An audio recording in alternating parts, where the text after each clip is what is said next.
right, good afternoon. Welcome to the Hanover seminar series. Today I have the great pleasure to introduce Dr. Judith Kamoto.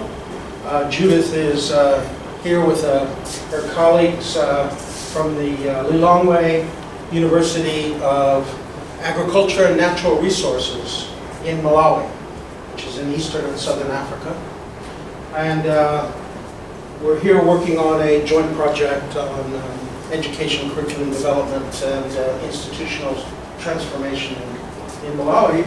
And she's graciously agreed to give a seminar today on some of her work that involves social forestry and participatory forestry. Dr. Judith Kamoto is a faculty member in the Department of Forestry at the university. She is also essentially at the same rank as a provost at our university, at the university in Malawi as well. She received her PhD from the University of Reading in UK and has been at the university for about 20 years as a faculty member. Prior to that, she was in government service in the Department of Forestry, the government of Malawi. So she has broad experiences both in very applied operational aspects of forestry and in also the academic side, research and so forth. She's working in an area of forest that we refer to as the Miamba woodlands.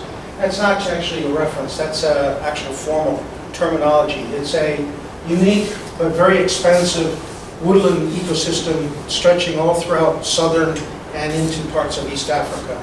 It's very different to what we've seen here in the United States. It's not a closed tropical forest, but it is a tropical semi-arid woodland system. It has its own set of problems and its own set of issues, its own sets of very interesting ecology. And Judith has been most gracious to come to us and talk to us about her experiences. And I'd also like to welcome to the seminar Gal Kachamba from the department, and Alfred Cleoza, also a faculty member of the department, who came along with Judith for this visit. So without further ado, Judith, take it away. The floor is yours. Thank you. Welcome to this seminar presentation. The title of the presentation is Forest Management in Malawi, from conventional to participatory forest management, implications and future prospects. Yes, my name is there, but my colleagues have done a lot of input into this as well, so it's a work by all of us. Okay, so in terms of outline, I'll introduce forest in Malawi, and then I'll talk about participatory forest management in Malawi and how we have performed over the years since we started managing forests from a conventional sense to participatory management, and then what the future holds, or what are the future prospects in terms of forest management in Malawi. So in terms of forest cover, we can go back way to the 1800s, but data and statistics maybe is available from the 1970s. So I have no pointer, but from the right hand, you can see that we had forests, almost 47% of the country was covered in forests. That was about 1972, 75, and then going down to 1990s, the forest cover reduced to about 40%, and by 2010 we had a forest cover of 36%. So it continually goes down, and these forests are present in broadly 4 areas. So we have forest reserves, 33%, and 38% is forests in national parks and wildlife reserves, 3% from forest plantations, and 25% in what we call customary land forests. These are lands that are managed by traditional authorities, and the 1% is by the private sector. But this is not a whole picture, because by 2019 we had a survey of forest cover, and at this point we have only 20% of forests that remain in the country. So the picture is we are losing forest cover all the time. There's high levels of forest degradation and deforestation. But there are reasons why this is happening, that we are losing forests that much. I went quickly through this slide, but it's the same information that I was talking about. But you can see that that's how our forests on top, the picture on top, these are the Miombo woodlands.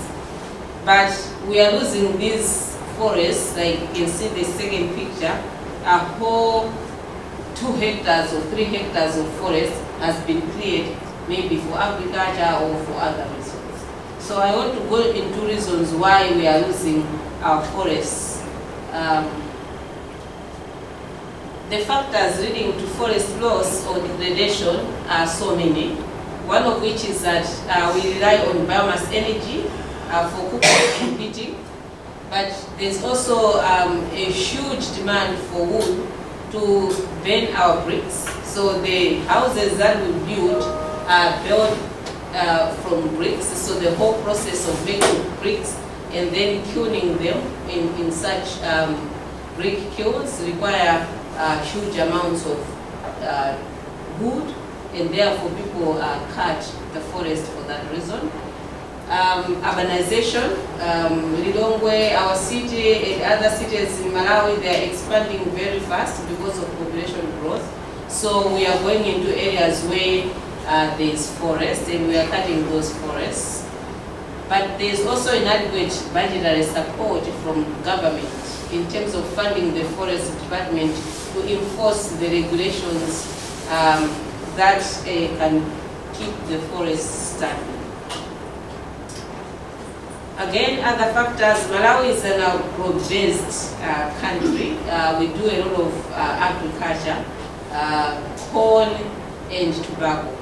But tobacco is the one that has really contributed to forest degradation in Malawi. So that's a tobacco crop, and then it's cured in a building like that. You see a lot of wood needed to cure tobacco. But also, opening of forests for settlement and agriculture has also contributed to forest loss, as you can see in the last picture. And I've already said about high population expanding into other areas from cities. People moving out from villages going to cities to look for employment and the like. So the cities are expanding, encroaching into forested areas.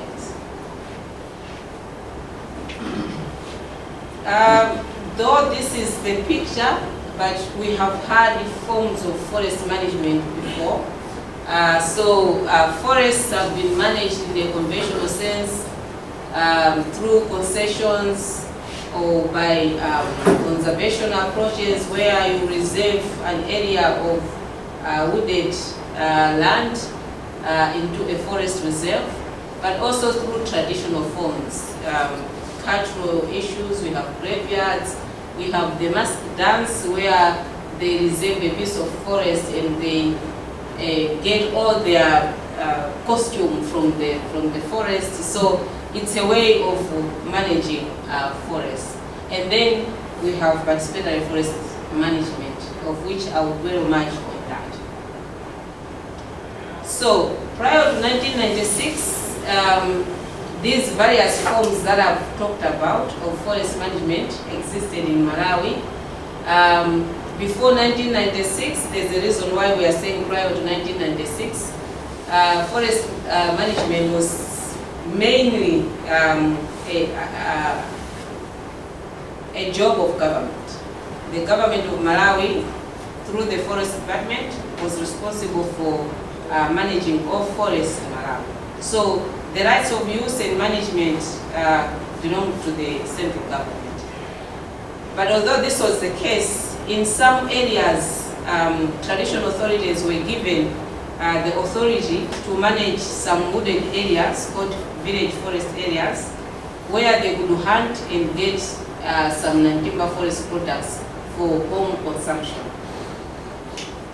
And for these chiefs and their subjects to exploit any resource from the village forest area, they needed consent from the Department of Forestry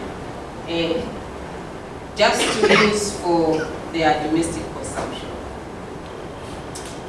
And this centralized management of forest resources was characterized by limited and controlled access to the forest resource, but most of the people that lived around those forests were 100% dependent on those forests for their livelihoods.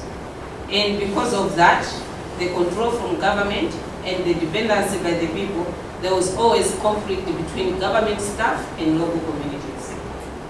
And again, as time went by, because of lack of funding from government and limited human capacity and inadequate enforcement of rules, most of the forests were overexploited, and that led to forest degradation and exploitation. This was on the basis of the 1942 Act, which regulated the management of forests in Malawi. But as I said, most of the activities that government did at that time alienated the people from forest management. As a result, deforestation and degradation continued. So seeing these problems up to some point in 1996, the government of Malawi decided to adopt participatory forest management systems. This was on the back of the 1992 United Nations Earth Summit in Rio de Janeiro, where these participatory approaches, or the concept of community participation in development, was in force. So we developed a national forest, or the government of Malawi developed a national forest policy of 1996, and this policy has been revised. Now 2-3 years ago, we have another policy in 2016. But these policies embraced the concept of participatory forest management, and therefore a number of community forest management projects were initiated to support implementation of this forest policy. And the first of such kind were establishment of village forest areas, where communities living in villages could put aside a piece of land, maybe regenerate it or plant trees so that they could use those resources at a communal level. But for forest reserves, the government also initiated some projects in 2 of the forest reserves in Malawi, one in the central region and the other in the south, Timalilo and the Rwonde Forest Reserve, where the World Bank supported initiatives of co-management. So I'll come back to that in terms of the terms co-management and village forestry. So once the policy was implemented, there were standards and guidelines that were developed to assist Malawians to implement this participatory forest management. And there is a process that we went through, and we start with setting the strategic goals for forest management and define the roles of different people. And then we do institutional building, strengthening, and we prioritize actions or activities that will be done in the forest. And then we implement these practical actions, and at a later stage, we assess the performance and learn from it and go again through the same. So by definition or understanding the term participatory forest management, this is an arrangement where key stakeholders enter into mutually enforceable agreements, define their roles, responsibilities, and the benefits that they can get from the forest, and also give each other the authority in the management of the forest resource. This is by WARA 2008. And participatory forest management really is an attempt by government to devolve resource management responsibilities to local communities with an aim of reducing deforestation rates and address lack of government resources or capacities in managing such forests.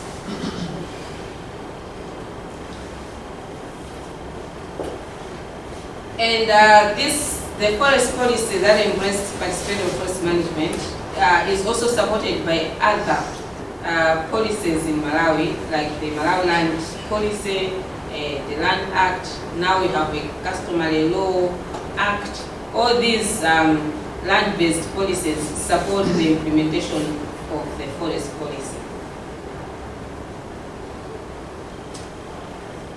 So, like I said, PFM is carried primarily through two areas.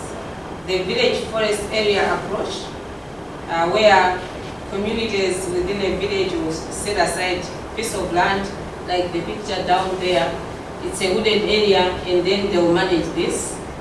Or they can also have a planted, a woodlot as a village forest area, so they will raise seedlings, and the village head will assign a piece of land where they will plant these trees and take care of them, so that then they can get some resources from such wooded areas. But they can also add value by putting in beehives for honey production and other income generating activities.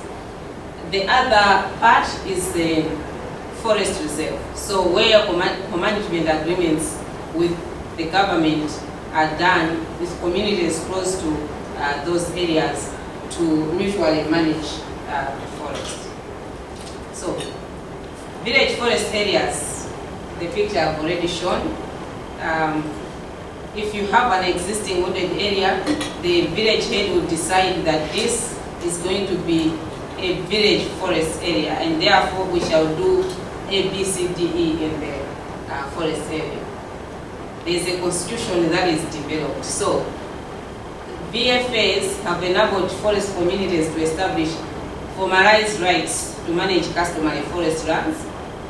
And in order to establish a village forest area, a forest management agreement is developed and signed with the district forest office. And the plans are developed by communities in conjunction with the extension agents, the forest assistants, on the basis of a participatory forest resource assessment. So there was a lot of capacity building that went into this prior to implementation of the policy and immediately after, because communities had to learn how to do resource assessment, but not in a conventional sense, but in a participatory manner. So once they have done that, then they develop a plan and they agree what to take out of the forest and what not to take. And at community level, VFAs are managed by the Village Natural Resource Management Committee. So this is a committee that is elected by the community, and the Forest Act stipulates that the committee should be 50-50 in terms of gender balance. But what happens in practice is something else. And then in terms of forest reserve co-management, of course there's sharing of power and responsibility between the government and the forest local users. And it's a decentralized form of managing resources where local communities are given the decision-making power over a resource, and also it's expected that they will be accountable, upward accountability to the government, and also downward accountability to the people that they are representing. a definition by Fairbeard et al.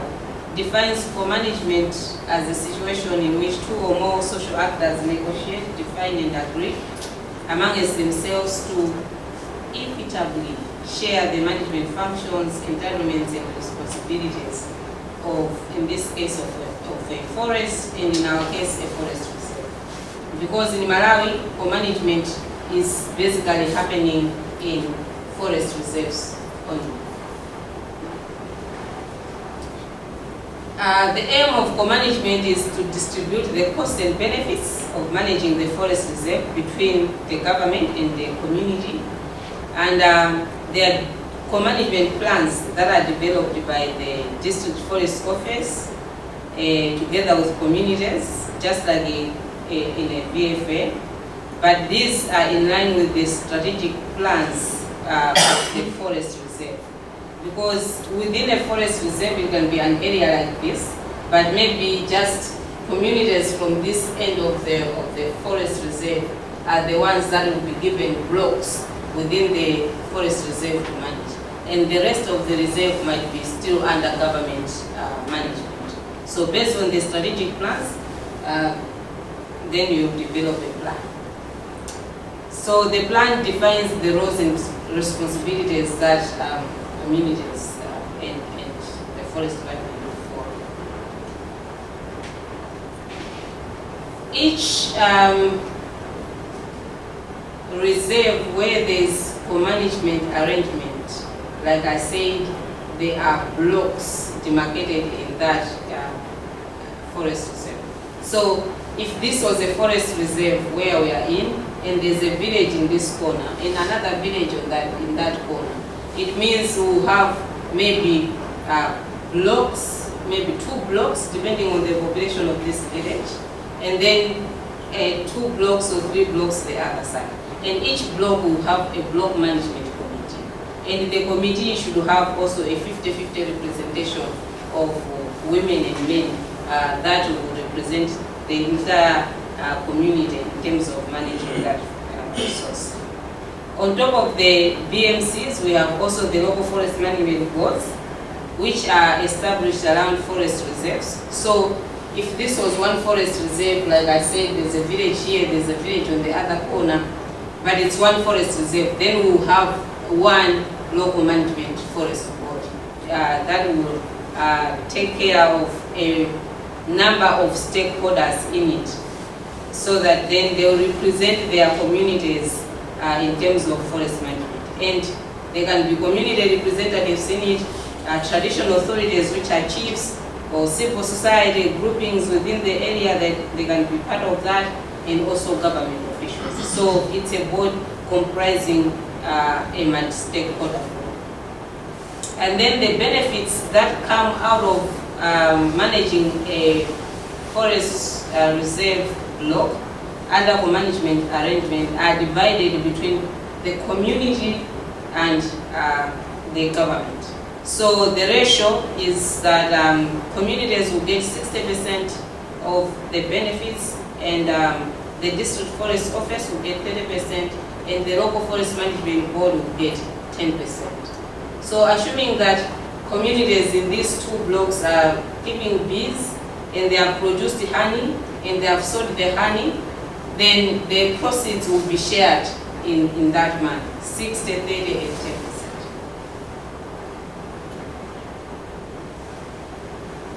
So under co-management, there are several benefits, but one of which is that it's believed that this approach could potentially address forest conservation issues without compromising on local communities' ability to meet their needs.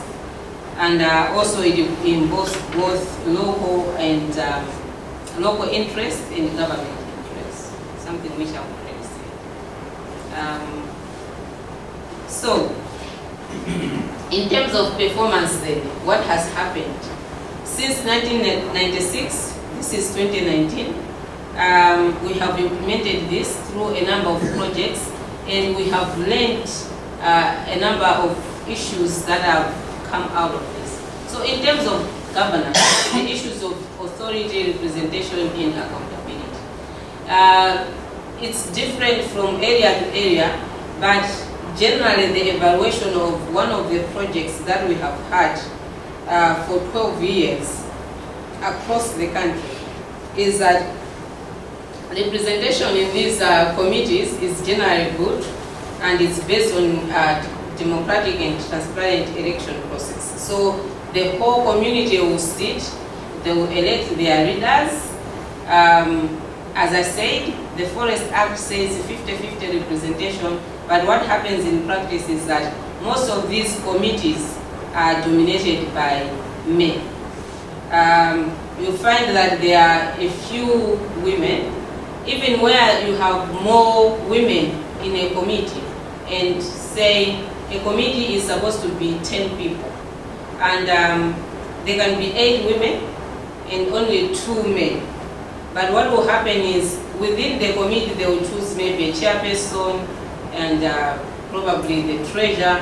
You find that these positions will go to men, and the women will be secretaries and committee members. But the chairperson and the treasurer, these are the most important positions because these are decision makers. So this is something that is happening a lot. And in Malawi we have, okay, if I go there, matrilineal and patrilineal systems where one inherits through the mother line or through the father line. And where it's patrilineal, you expect that men have more power and authority by culture than the matrilineal setup. But this is happening in both matrilineal and patrilineal systems. So you see that men dominate in our culture in terms of representation in these BMCs and VNRMCs. And this is probably because it's taken that men are heads of households, they have been given this power, and therefore, even when more women are in the committee, you will see that, you know, they give responsibility to men.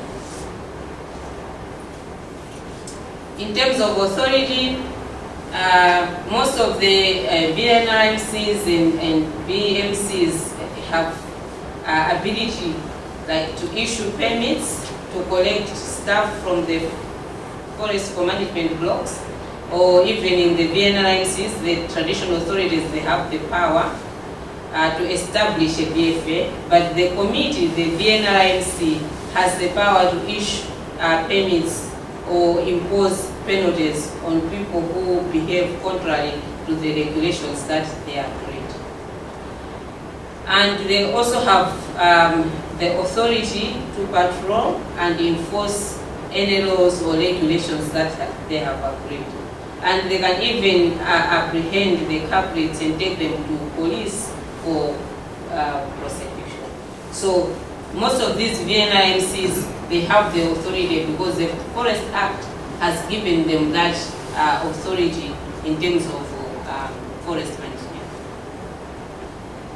In terms of accountability, yes, most of these committees, especially in the forest reserves, they are able to keep records, especially when a project is running. But once the project has finished, you will find that they lose track in terms of keeping records. So mostly there is record keeping is weak, probably due to inadequate training and also due to the system itself of record keeping that was introduced through these projects. When we look at most of the committees, they operate as clubs. So the 10 people in the end become like the owners of the forest. If there's training is the 10 people, benefits that come from government in terms of support, most of the time is 10 people, maybe with a few relations that they have. So you find that there's elite capture of resources because these 10 people who are in the community become like elite in society, and they capture all the benefits that come along with the project or management of the forest. And most of these local forest organizations, the BMC and the BNIMC, they use the revenue that they generate from the forest for community development projects. So mostly they don't generate a lot of money, so they need a longer time to have enough finances to maybe maintain their roads, their bridges, and maybe do a school project or a clinic.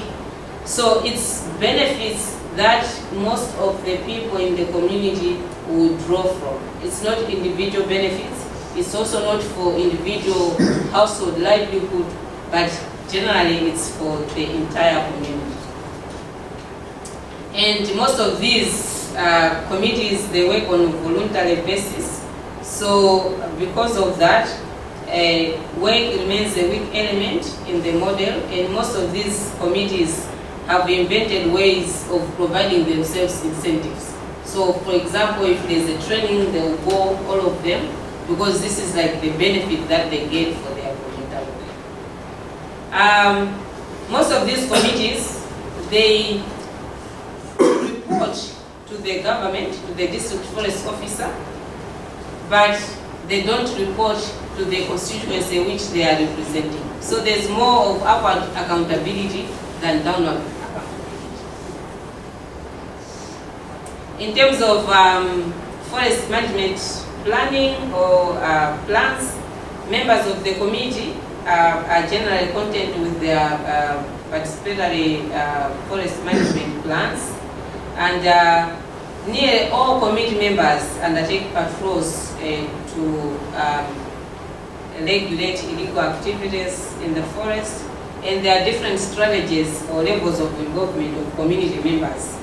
And generally management activities are adequate, although in some forest reserves, for example, there's been reported that over-harvesting of resources has happened. But most of them, they try to follow the forest management plan.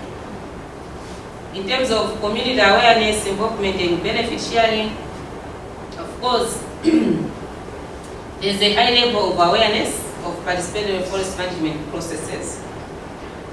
And most community members who participate in general assemblies, normally they have meetings, and they can be quarterly meetings, so there's differences between committees.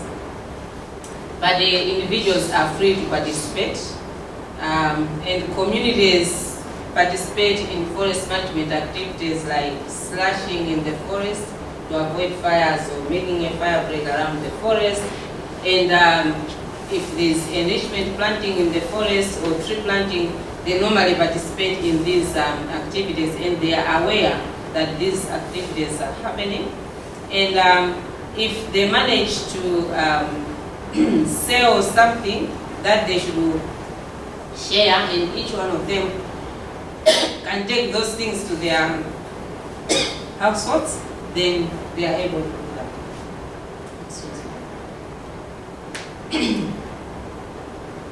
So before participatory forest management, like VFS or co-management, communities, in terms of benefits, were able to get firewood, mushrooms, own and timber forest products, but they have to ask permission to do so.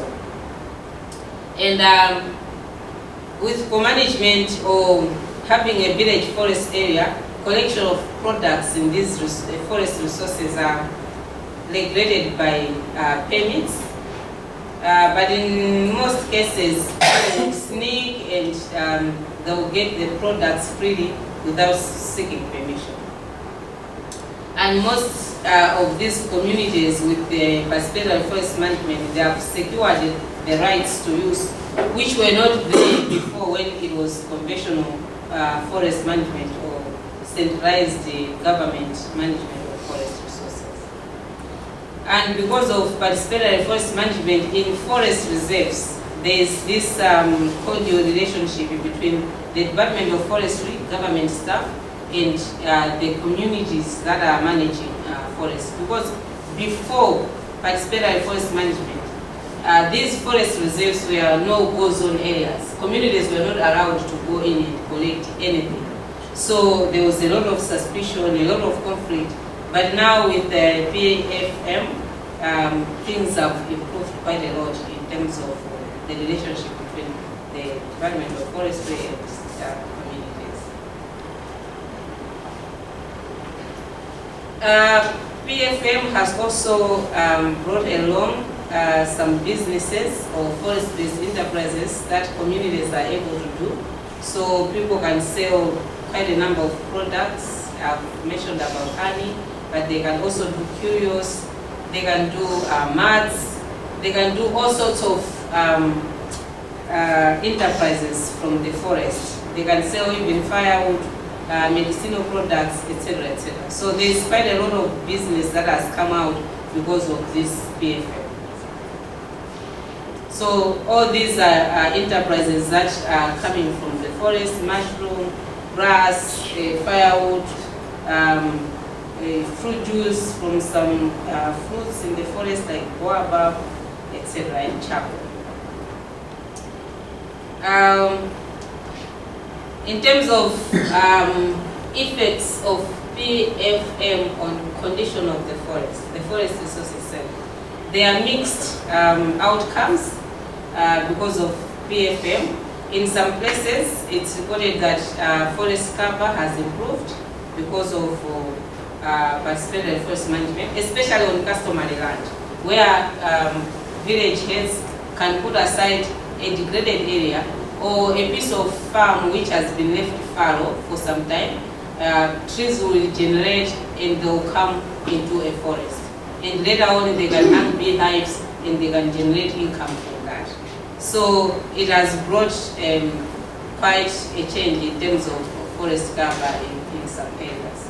However, we have limited data to demonstrate that these changes are contributing to recovery of degradation and deforestation.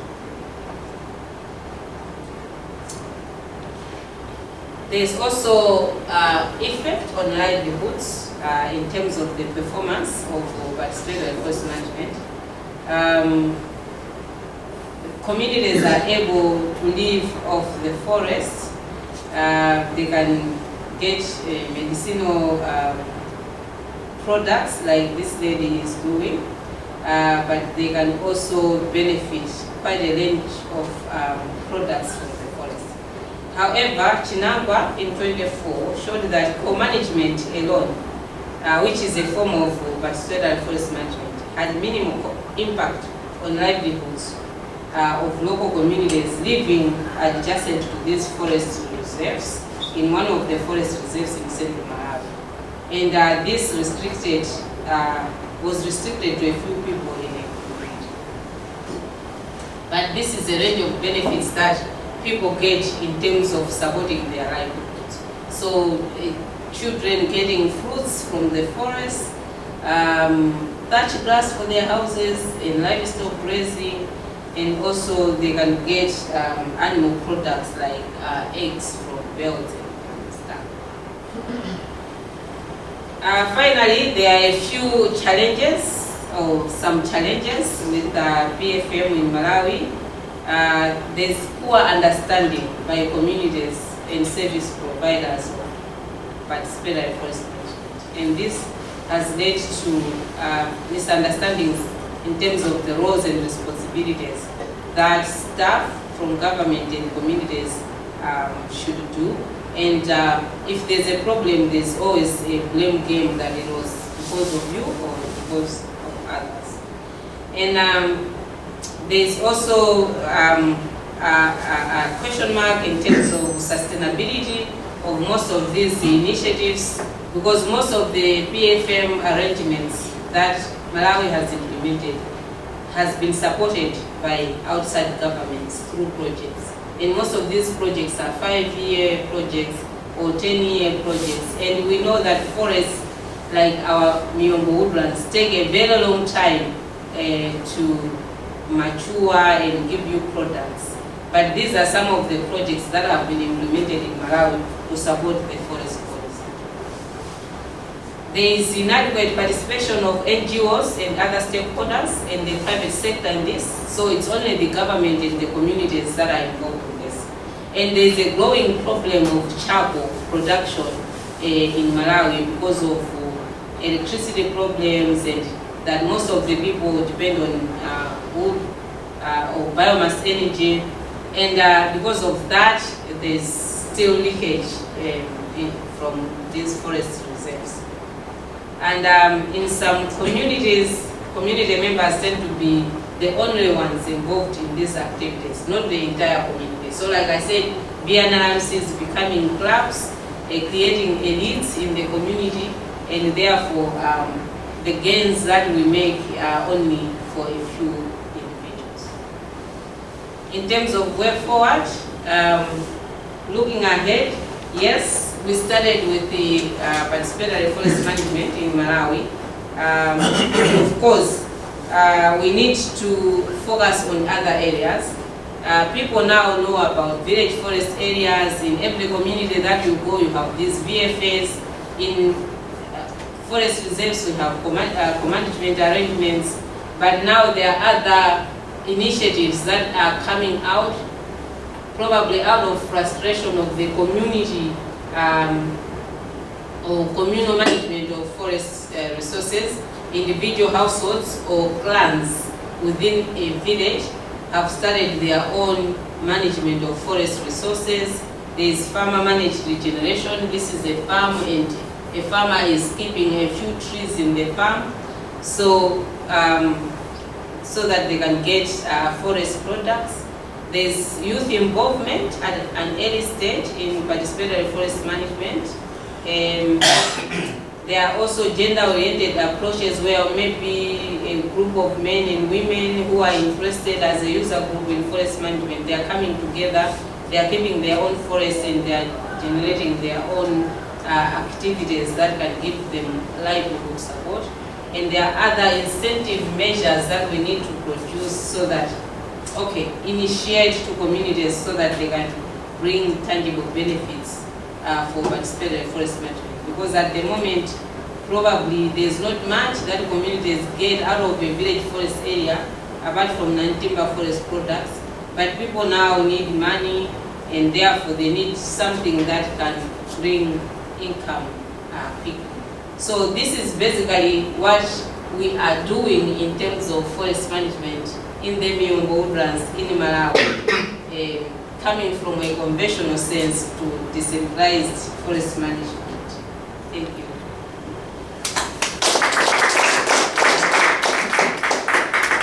Great, time for some questions from anybody. Go ahead. Yes. Okay, 1, 2. Okay. So thank you very much for this interesting presentation. I have a couple questions. So really I understand that this decentralized form of forest management can have significant implications and improvements compared to the more conventional forest management. But I was wondering, how do you typically resolve the adverse interests of different stakeholders that may exist? Also, you mentioned that in most of the communities, the females are underrepresented. So, what are the actions that are implying action to take in order to increase the participation of women in these communities? And finally, what are the measures that Malawi is going to take in order to ensure that participatory forest management action has some important or some positive effects on Malawi's forest? Right, thank you very much. I'll start with the women one. So, yes, there's the underrepresentation of women in most of these committees. But what strategy? We are doing something that we call like cooperatives or women's groups. So you start an activity around women, something that women do, and then they manage their own activities, and then it's a committee of women. Because these village forest areas, for example, it can be a group of women deciding to start their own village forest area. They can ask for land from the chief, and they can be given. So this is what is happening in Chisi, one of the districts in Malawi, where one of the local NGOs, training support partners, TSP, are advancing this approach of taking women alone as champions. So they are champions in their community. They have this initiative to do things, and they form a grouping, and they start their own village forest area. And because these women are champions and they are doing their own, when it's election time, next time, they have gained experience, exposure, and they can speak in front of men, and they know the importance of being in a committee because it gives you authority to make decisions. So because of these targeted initiatives, it gives capacity to women, and then they can now be part of these committees. So you see increased numbers of women joining the main VNRMCs or VMCs because of their own initiative. There are so many examples, but I've just given one. The second question was about stakeholders. Yeah, involvement of stakeholders in forest management, right? Yeah, but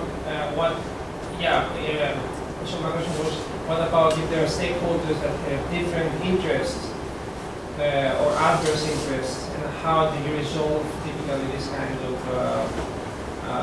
issues when they exist? Okay, so for a village forest area, yes, there can be problems. A village is not a homogeneous grouping. There are so many people. If I just take a village in a village forest area, there will be conflicts that arise because of so many reasons. One example I can give in my own research that I did was a village forest area which was established on somebody's piece of land. So an uncle and a nephew, they fought over that, and the whole thing collapsed because of the different interests. So the nephew was claiming that the land belonged to her mother. So he wanted to clear the forest so that he could start farming on it. But the uncle was saying, I'm in charge. According to tradition, I'm the person who is supposed to allocate land to you. So there are such kind of interests or differing interests among stakeholders, and they have systems of resolving that. So the village headman, in this case, has to come in and look at the history of land or tenure rights and resolve that issue. But there are so many examples that one can give in terms of different stakeholder interests that exist within this, but they have their own systems of also trying to resolve such kind of conflicts. Yeah. And then there was a third one. I wasn't writing, so. The third was about what are the steps that Malawi is going to take in order to ensure that this decentralized forest management approach has positive effects on Malawi's forest. Yeah, like I said, now there are so many approaches, and not just one, because participatory forest management, of course, is broad, but there are elements in it. So we went through the VFA approach and the co-management approach, but there are other initiatives that are coming on board now. We have the forest landscape restoration initiatives that are involving the youth at an early stage to get involved in forest management. So this, we believe that it will inculcate this connection of nature and people at a younger stage, so that we have forests. Even in schools, we plant trees, we have good roads, and so at a younger age, students are having this environmental education, and probably by the time they will be my age, there will be so many of Malawians that will have this belief that, you know, we need to keep the environment with forests. Of course, there are all these initiatives of climate change, community resilience, the issues of conserving forests and getting money out of it through RED Plus initiatives and others. All these are kinds of initiatives that we need to promote so that we have, or we gain in terms of forest coverage. Yeah. Thank you. One question. Thank you for the answer. The land tenure is belong to the government or to the community or to the individual? Land tenure. Just this question. So we have a tenure system where land is under, okay, we have public land, which is under government control, and we have leasehold land, which when you lease, it becomes more or less like private. Okay, so private land through leases for 99 years. And then we have customary land. And customary land is land under the traditional authority, the chief, but the chief holds the land on behalf of the government. So the chief will allocate land to the community in his or her village. So public land and forest reserves are on public land. And private land is land that you can lease for 99 years. You have a leasehold. And then customary land. Customary land is where you have these settlement villages, and the chief is responsible for allocating that land. So, 3. Yeah. So the village forest area sits on customary land.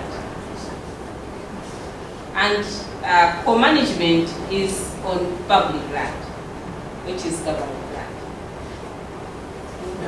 I think I just wanted to add what just mentioned at the end, that the forest reserves, they fall under public land. Land is controlled by the government. And the village forest areas that she mentioned in her presentation, they fall under customary land. So if you want a piece of land, it is under customary land, you go to the village headman to ask for some piece of land. You don't go to the government. Yeah. So 3, public land, which is government controlled, private land, and then customary land. But not individual land, Oh, just the private. chief. Just the chief. And so the chief allocates land to individuals or to families. Just for the chief in the Yes, but not the it's villages, you know, the village community will not having a chief. So in the village, you have the chief Yes. and so many families Yes. or individuals in the village. So the chief is the one who does the allocation of pieces of land to the individuals or to the households. When it says the village, and it's divided into so many, Divided.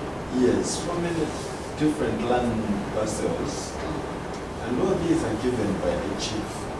So a chief gives this one, your land is from here to here, you from here to here, something like that. So it's